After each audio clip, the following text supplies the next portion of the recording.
బాగుందనుకున్నారు, తీసుకొచ్చారు. సో ఇప్పుడు కూడా నాకు సహకరిస్తున్నారు. మీరు అందరూ వచ్చారంటే ప్రెస్ మీట్ ఎవడో సిట్టింగ్ ఎంపీ పెడితే వస్తారు, కానీ మీరు అందరూ వచ్చి ఎవడో కుర్రాన్ని పంపిస్తారు, లేకపోతే వాడు రాసుకొస్తాడండి, మేము చూసుకుంటామండి అని. ఎందుకు వస్తున్నారంటే యూ హ్యావ్ ద ఇంట్రెస్ట్. అదే అలాగే ఆ టైం వచ్చినప్పుడు మీరు 10 మంది ఎలా కలిసి వస్తున్నారో అలా కలిసి వస్తారు. కలిసి వచ్చిన వల్లే న్యాయం నిలబడుతుంది, ధర్మం నిలబడుతుంది. ఒక 3 విషయాలు, ఇది దీంతో సంబంధం లేనివి, నేను ఈ మధ్య ప్రెస్ మీట్ పెట్టలేదు కాబట్టి ఒక 3 విషయాలు చెప్తున్నాను. ఏమైనా ఉంటే అడగండి.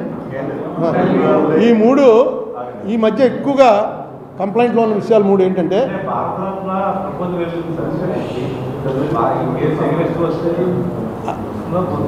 ఈ భారతరత్న ప్రపోజల్ స్టేజ్ మీద చెప్పడమే కానీ దానికి ఏదో ప్రొసీజర్ ఉంటుంది. దానికి దీనికి నాకు తెలీదు. ఎనీవే అవ్వచ్చు. అంటే నేను పద్మవిభూషణ్ అప్పుడే కోర్టులో అంతా రెడీ అయి ఉన్నప్పుడు మా మదర్ పోయింది, నేను వెళ్ళలేకపోయాను. అప్పుడు ఈ ఆన్లైన్ ఉంటే వెళ్దును, ఆన్లైన్ అప్పటికి లేదు, కరోనా వచ్చిన తర్వాత వచ్చింది. మనం ఇక్కడ ప్రెస్ మీట్ పెట్టి అడిగాం కూడా, అన్నీ చూపించండి ప్రజలు చూస్తారు, గుర్తుందా నీకు, ఇంపార్టెంట్ కేసులు చూపించండి. ఈవేళ సుప్రీంకోర్టులో నేను వేసిన ఏపీ రీఆర్గనైజేషన్ కేసు ఉంది. ఇప్పుడు వెళ్ళి మళ్ళీ ఆన్లైన్లో కూర్చోవాలి. ఈవేళ ముఖ్యంగా అందులో వాళ్ళు తెలంగాణ వాళ్ళు మూవ్ చేసిపోయేది ఏంటంటే,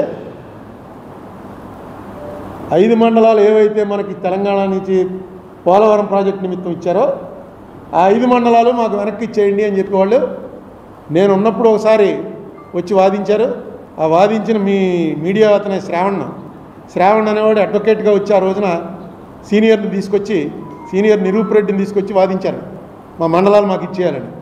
ఈవేళ అదే Shravan advocate on record, Telangana గవర్నమెంట్కి అడ్వకేట్ ఆన్ రికార్డుగా నియమించారు అతను. ఇప్పుడు అదొకటి వస్తుంది అక్కడ. అందుకని నేను రిక్వెస్ట్ చేసేది ఏంటంటే, జగన్మోహన్ రెడ్డి ఎలా అయితే ఇందులో ఆంధ్రప్రదేశ్ గవర్నమెంట్ తరఫున వేశాడో ఎఫిడేవిట్, ఆ ఎఫిడేవిట్ మీద మీరు కూడా పెద్ద అడ్వకేట్ని ఎవరైనా పెట్టి కంటిన్యూ చేయండి. చంద్రబాబు నాయుడు గారికి నా రిక్వెస్ట్ మీ ద్వారా, ఈ కేసు విషయం వదిలేకండి. ఏపీ రీఆర్గనైజేషన్ కేసు విషయం ఎప్పుడు రోజు చెప్తూ ఉంటారు, మనకు అన్యాయం జరిగిందని. నేను అదే కోర్టులో చెప్పాను. అది మీరు వచ్చి సహకరిస్తే అదొకటి పని జరుగుతుంది. ఆ 5 మండలాలు వెళ్లకుండా ఆపుకోవచ్చు, లేకపోతే అది కూడా 5 మండలాలు కూడా పోతాయి. అదొకటి జాగ్రత్తగా చూసుకోండి అన్నది ఒక ఇష్యూ.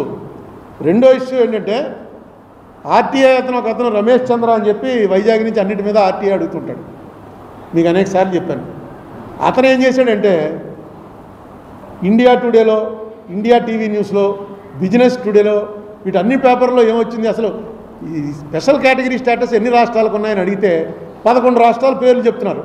అవి రాస్తున్నారు పేపర్లో. ఆ 11 రాష్ట్రాల్లో ఆఖరి రాష్ట్రం తెలంగాణ అని ఉంది. ఇదేంటో తెలంగాణకి స్పెషల్ కేటగిరీ స్టేటస్ ఎప్పుడు ఇచ్చారని అతను నీతి ఆయోగ్కో లెటర్ రాశాడు.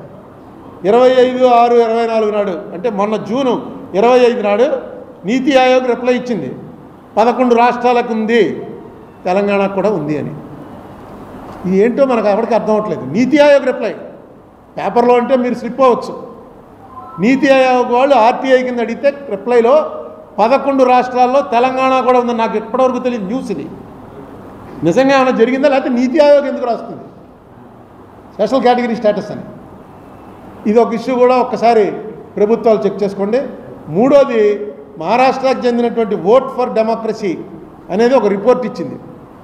ఆ రిపోర్ట్ ప్రకారం 12.54% ఏపీలో ఎక్కువ ఓట్లు లెక్కెట్టారని, పోలైన ఓట్లకి లెక్కెట్టిన ఓట్లకి 12.54% ఎక్కువ అని. 12.54 అంటే చిన్న విషయం కాదు. అలాగే పక్కనున్న ఒరిస్సాలో 12.48 ఎక్కువ లెక్కెట్టారు అని అతను ఒక పెద్ద లిస్ట్ ఇచ్చారు. వాడు ఎవరి ఓట్ ఫర్ డెమోక్రసీ ఇది ఫుల్ సర్క్యులేట్ అవుతుంది.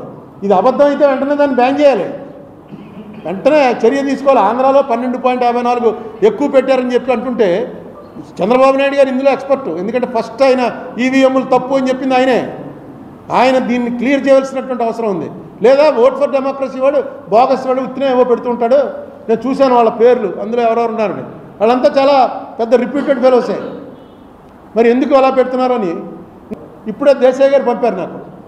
దేశాయ్ గారు పంపిన దాని ప్రకారం చీఫ్ ఎలక్టోరల్ ఆఫీస్ మీనా గారు 26/6/2024 నాడు ఒకటి ఇచ్చారు. అది అందరికీ కూడా తిరుగుతోంది, మీకు కావాలంటే పెడతాను నేను.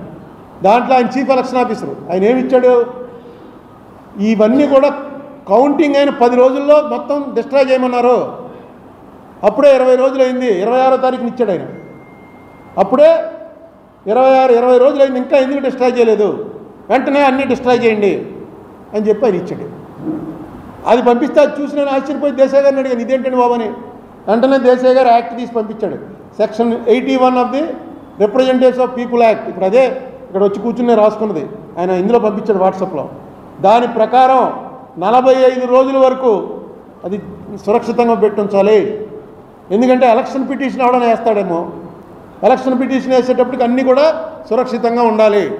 45 డేస్ టైం ఇచ్చింది యాక్ట్. మీకు గుర్తుందా, జక్కంపూడి రామ్మోహన్ రావు గెలిచినప్పుడు వడ్డీ వీరభద్రరావు కోర్టుకు వెళ్ళాడు. కోర్టుకు వెళ్తే అన్నాళ్ళు పట్టింది, 3 ఏళ్ల తర్వాత కౌంటింగ్ చేశారు. 3 ఏళ్ళ ఆయన 45 డేస్ కాలదోషం పట్టకుండా కోర్టుకు వెళ్ళిపోయాడు. కానీ యాక్చువల్గా అది వాయిదాలు పడి 3 ఏళ్ల తర్వాత కౌంటింగ్ చేశారు. చేస్తే 650-700 ఓట్లతో నెగ్గాడరా రామ్మోహన్ రావు అనుకున్నది 250 ఓట్లు కాదు, తప్పు, ఇతను నెగ్గింది 340 ఓట్లతోటే వచ్చింది జడ్జిమెంట్. ఇక అసలు మీరు 10 రోజుల్లో మొత్తం డిస్ట్రాయ్ చేసేయండి అని అంటే ఇంక ఎలక్షన్ పిటిషన్ ఏమి వేస్తాడు? అసలు డిస్ట్రాయ్ చేసేటువంటి కంప్యూటర్లు ఆన్లైన్వి. ఇప్పుడు దానికి ఏమంటున్నారు వాళ్ళు, మీరు రండి మాక్ పోలింగ్ పెడతామని.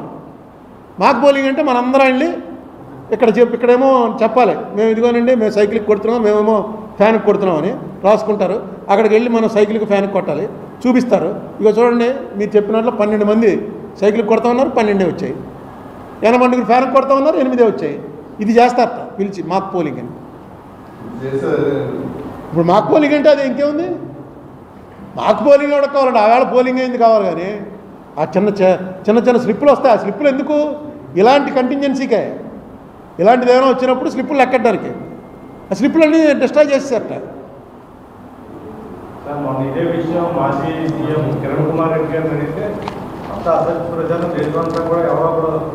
అదే ఇదంతా అసత్య ప్రచారం అని చెప్పవలసింది ఎవరంటే, దీని మీద ఎక్స్పర్టీజ్ ఉన్నటువంటి చంద్రబాబు నాయుడు గారి కెపాసిటీ ఉంది. ఎందుకంటే ఆయన ఇంతకుముందు కంటెస్ట్ చేశారు. పాపం ఆయన ఎవరినో ఒక ఆయన్ని అరెస్ట్ చేసి జైల్లో కూడా పెట్టారు. ఒక ఈవీఎం మిషన్ సంపాదించాడు ఆయన, పేరు ఇది తప్పుడు ఆర్గనైజేషను. ఇలాంటివి అన్నాక అపోహలు రేకెత్తించి ప్రజల్లో నోటికొచ్చినట్టు చేస్తున్నారని అది చెప్పండి. అలాగే ఇది క్లియర్గా రిప్రజెంటేషన్ యాక్ట్ ప్రకారం 45 రోజులు ఉంచాలంటే 26వ తారీఖు అంటే నెల కూడా అవ్వకుండా 10 రోజులు కౌంటింగ్ అయిన 10వ రోజులే. 26 అంటే 20 రోజులు, కౌంటింగ్ అయిన 20 రోజులకి మీనా గారి ఆర్డర్ అలా ఇచ్చాడు. యాక్ట్ ఏమన్నా మారిందా? ఇది చెప్పవలసినటువంటి అవసరం ఉంది. ఎందుకంటే దీని మీద చాలా చర్చ జరుగుతుంది. ఇది స్పెషల్ కేటగిరీ స్టేటస్ 5 మండలాలు.